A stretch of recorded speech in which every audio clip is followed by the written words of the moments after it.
Bonjour, je suis très heureuse maintenant de te présenter le chakra racine avec l'arbre de vie et toujours le tarot de Marseille. Alors tu as devant toi l'arbre des séphirotes.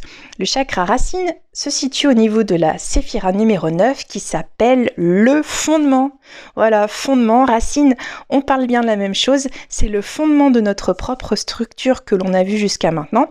Et en résumé, tout ce qu'il y a au-dessus du 6, c'est l'énergie de l'esprit, et à partir du 6, c'est l'énergie de notre âme, l'énergie de notre émotion, et qui culmine avec la séphira numéro 9, puisque là on est carrément dans ton corps émotionnel. Voilà.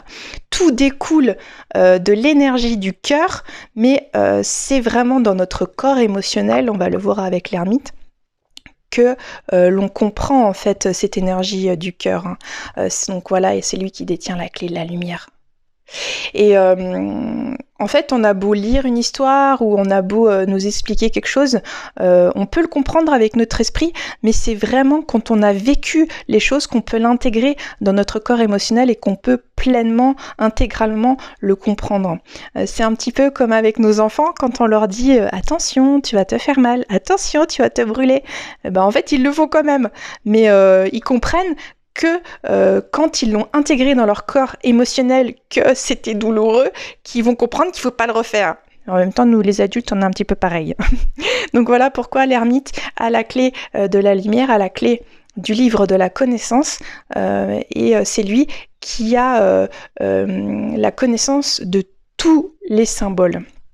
Alors l'ermite, à Hermite, il n'y a pas de H, c'est un clin d'œil à notre dieu grec Hermès, c'est lui qui est le porteur du caducet, c'est exactement la même énergie qu'on vient de voir dans l'arbre de vie, et l'ermite et l'Hermès, Hermès, c'est lui qui a écrit la table d'émeraude, cette fameuse notice des alchimistes. Et Hermès, c'est aussi lui qui a créé le mythe de la lyre.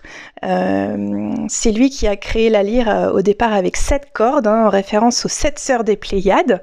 Et après, il y a plusieurs versions, mais il donna la lyre à Apollon, qui la donna à Orphée, et Orphée rajouta 2 cordes. Voilà, on est encore dans le nombre 9, cette fameuse lyre magique qui, en faisant vibrer ces 9 cordes, harmonisait en fait tous les êtres vivants, que ce soit les minéraux, les végétaux, les humains et même les dieux.